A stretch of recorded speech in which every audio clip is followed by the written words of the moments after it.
પરિવારમાં કકડાટ થતા એક ભાઈને શાંત કરવા માટે જતા એ ભાઈ હંમેશા માટે શાંત થઈ ગયો। બે ભાઈઓ વચ્ચે કૌટુંબિક વિવાદમાં ખૂની ખેલ ખેલાઈ ગયો છે। ક્યાં નીચે આ ઘટના, શું વિવાદ બન્યો હતો, જોઈશું આ રિપોર્ટમાં।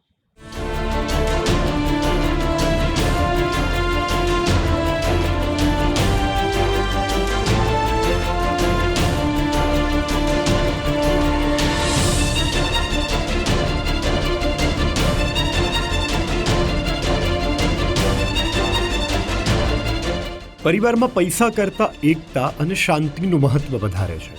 જો કોઈ કુટુંબમાં રોજ ઝઘડા અને ગૃહ કલેશ થવા લાગે તો લાંબા ગાળે તેનો અંત લોહિયાળ આવે છે।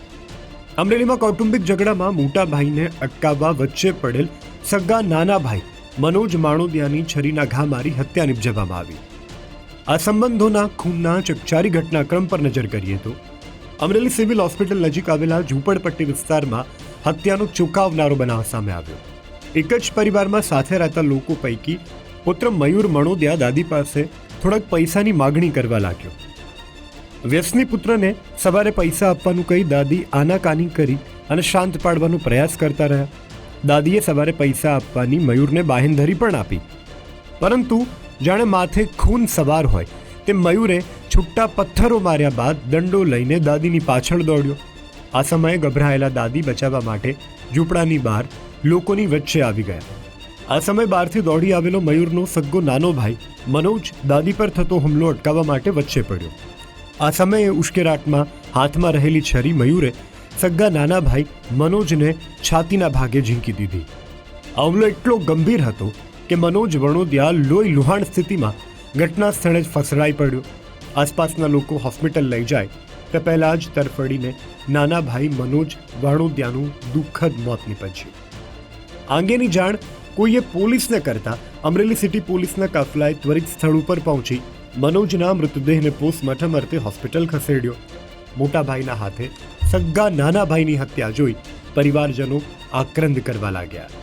મારો દીકરો મયુર અને મારી આ ઝઘડાગીરી કરતો હતો પૈસા બાબતમાં। મને કે તું પૈસા દે, મારી પાસે પૈસા નતા તો મેં કીધું મેં તો હવારતા હું પૈસા લઈ દઈશ। તો મને પથ્થર મારવા મળ્યો, પેલા ધોકો બોલદોડાનો ધોકો માર્યો। તું એક આગી ભાગી રોડ વચ્ચે ને ધોડીને પાછો ઘરમાં ગરી ગયો। ઘરમાં ગરી કરવી ને આવું સાકું રાખ્યું નવેનું હાથમાં। મને કે બહાર નીકળ્યો તને મારી નાખીશ, કાપી નાખીશ। તે હું ભાગી રોડમાં નીકળ્યો। કોણ આવું તમને પૂછતું હતું? મયુર? હા। પછી ધોડીને મારો છોકરો જમતો હતો કાળિયો અમારો મનોજ, ધોડી મને કે બા શું છે મીતા મારી બા દે પૈસા આવું। તો મેં શું કીધું સાતર હવાર ઓટલે લઈ દે પૈસા, આતા તું ખેલ કરીમાં ભાઈ એમ કહેતો એ હાથમાં સાકવું હતું મેં ભાત બાધોમાં તો કે તારે મારવો છે ને કે તા તો ઘોપા મારી અને સીધો ભાઈ કોણે મારી છરી? મયુર। અને આ મારનાર જે મરનાર છે એ કોણ છે? મારો મનોજ। બે સગા ભાઈઓ જ છે? સગા ભાઈ।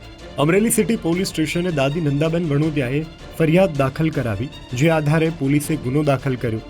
હત્યારો ભાઈ મયુર ભાગી છૂટે તે પહેલા જ પોલીસે ઘરની નજીકથી તેની ધરપકડ કરીને જેલના સળિયા પાછળ ધકેલી દીધો। અમરેલી પોલીસે હત્યામાં વપરાયેલી છરી કબજે કરી આસપાસના લોકોના નિવેદન પણ લીધા। આ હત્યાનો બનાવ અનેક લોકોની નજર સામે બન્યો, તેમજ પારિવારિક કલેશમાં અન્ય કોઈની મદદગારી પણ ન હોવાનું સામે આવ્યું છે। અમરેલી સિટી પોલીસ સ્ટેશનમાં રહેતા બે સગા ભાઈઓ મયુર અને મનોજ, જેમની વચ્ચે ઝઘડો થયેલ, એમના દાદી નંદાબેન સાથે બંને પૌત્રો રહેતા હતા અને મયુર પોતાના દાદી જોડે ઘરમાં માથાકૂટ કરતા હતા। એ દરમિયાન એમના મોટા ભાઈ મનોજે આવીને મયુરને કીધેલું કે શું કામ તું માને કનડે છે। આ બાબતે પોતાના દાદીના અને ભાઈના ઝઘડામાં વચ્ચે પડતા નાના ભાઈ મયુર દ્વારા ગુસ્સામાં મનોજને કીધેલું કે તું ખસી જા, તું વચ્ચે ના પડીશ। અને ત્યાર પછી ના પાડતા મોટા ભાઈએ ફરીવાર મયુરને ગુસ્સો આવી ગયો અને પોતાના જ મોટા ભાઈ પર છાતીના ભાગે એક છરીનો ઘા મારી દીધેલો, જેમાં મનોજનું મૃત્યુ થયું છે। હાલ મયુરની અટક કરવામાં આવી છે અને અમરેલી સિટી પોલીસ સ્ટેશનમાં આ બાબતે મર્ડરનો ગુનો દાખલ કરી આગળ તપાસ કાર્યવાહી ચાલુ છે। વૃદ્ધ દાદી માટે ઘડપણમાં સહારા રૂપ બે સંતાનો પૈકી એકનું ક્રૂરતાથી મોત નીપજ્યું, જ્યારે બીજો દીકરો જેલમાં જતા પરિવારના સભ્યો આક્રંદ કરતા જોવા મળ્યા। સામાન્ય પારિવારિક વિવાદે હત્યા જેવું ગંભીર સ્વરૂપ ધારણ કરતા અમરેલી શહેરમાં શોકનો માહોલ સર્જાયો છે। આ ચકચારી કેસમાં અમરેલી પોલીસે હત્યારા મયુર વણોદિયાને કોર્ટમાં રજૂ કરીને રિમાન્ડ મેળવવાની તજવીજ હાથ ધરી છે. જૈનિક સુજીત્રા, ગુજરાત ફર્સ્ટ, અમરેલી.